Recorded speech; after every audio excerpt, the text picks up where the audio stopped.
There was a young person who sent a social media message that why do I use the Baganda word Bazukuru? Don't I have a Banyankore one? Then I answered the child. I don't know what she has answered. I said, yes, nkwesibiyeko munange kubanga nkwetaaga. Ate naawe singa olengera wala wandi badde oneesibako because you need me. So that was the situation in the 1950s. I went to school because of Uganda. I had my resources. They were not giving me resources, but my resources were only meaningful when Uganda came in, the non-Banyankore part of Uganda, because you see the Banyankore had cows. Yeah. I had cows, my neighbor had cows. I had bananas, my neighbor had bananas. He was not buying from me, I was not buying from him. So the ones who helped us actually were these other people. Of course, you can say that the Banyankore also helped me because by having bananas, I have bananas, then the volumes are big. So marketing becomes easy, it attracts the buyers. So it is my prosperity is partly supported by those Banyankore by co-producing with me, but also by these non-Banyankore who buy our products. So, and the reverse is true. If you go to the Baganda shops in Kampala, who are the people who buy in those shops? It's not just Baganda. It is everybody who has money. The other day I checked, and you find that 18 buses leave Lira every morning and come to Kampala. And those buses are bringing money to Kampala here, from Lira to Kampala. So, I am ready for the battle with the enemies of Africa. The ones who don't see the importance of the interdependence among the African people.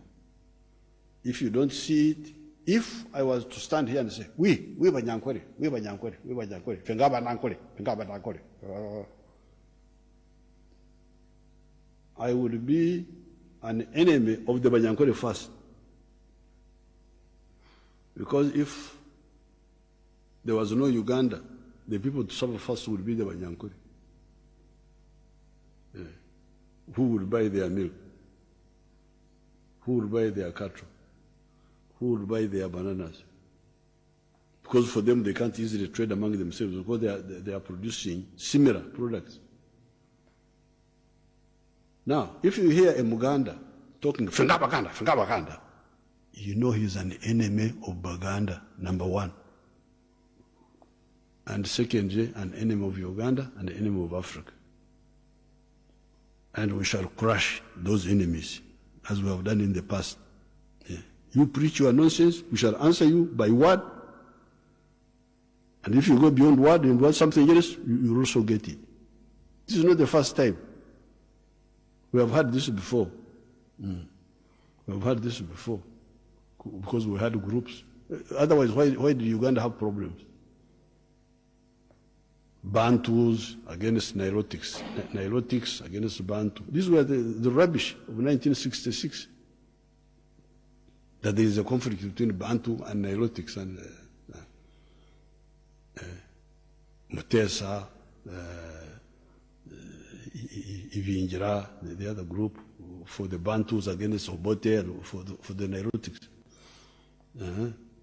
Baganda against this one, Catholics against the other one, but most Christians against that rubbish. We shall defeat it. That's why I don't mind answering. You speak, and I answer you, and people can listen. I'm very confident of my answers.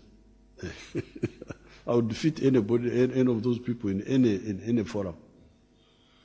In 1982. The Red Kaira was disturbing our war zone where we were fighting. That NRA is Majega Banyankore. That him Kaira, Ayagara Kora, Majega Baganda, UFM. So we said, okay, you go and fight on your own, don't come to our area. You go and fight as Baganda. War is not food. The Banyankore have a proverb, say, and you could ranche. When you are making a lamb for food, you make a small one, so that people don't come and finish the food. But when you are making for war, you make a big one, so that more people come. So Kaira thought war was food. She said, as Baganda, why do you want to monopolize a war? A war is very, very, very costly. You should call more people to come. But when he came to our Chikunyi conference, we called our villagers who were predominantly Baganda. And we said, okay, you say what you are saying. He tried to convince them. And we answered him. And the villagers said, Museveni, this man is very dangerous because there's problems. So the villagers rejected.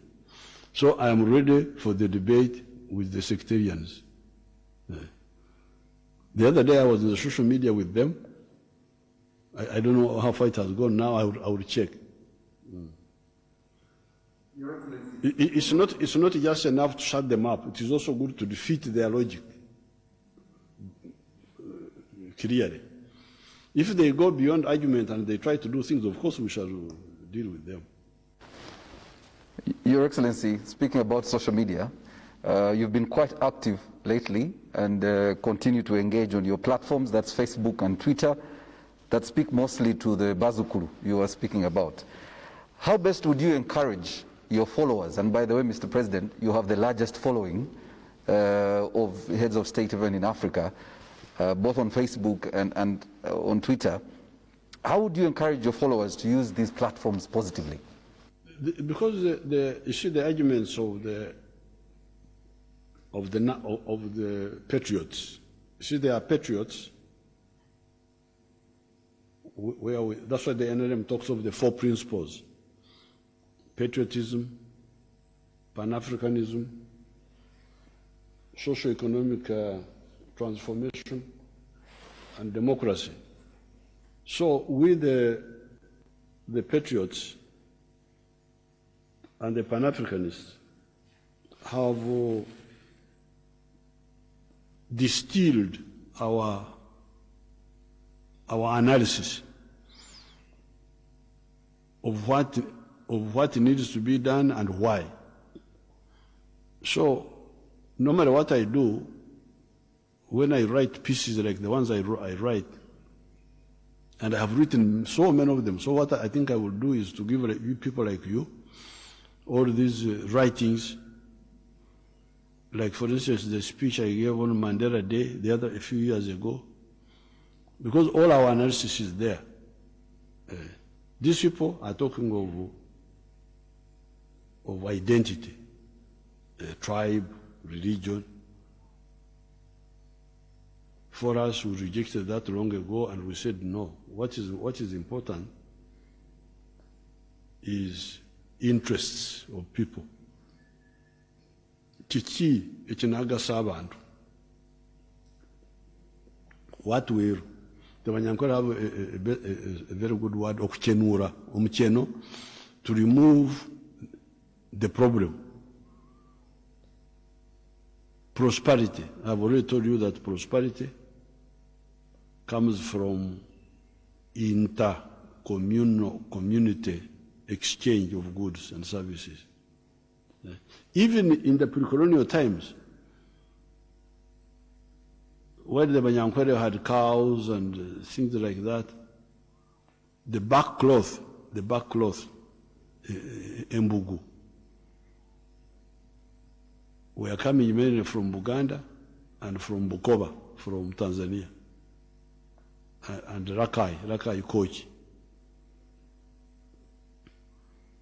And if you wanted terrible witch doctors who could clog and you don't recover, you had to go to Kochi or Tanzania or Bukoba. So there were specializations. we were, even that time, although we had stupid kings who were stopping us from trading, but the trade was still going on. So, all this literature is available.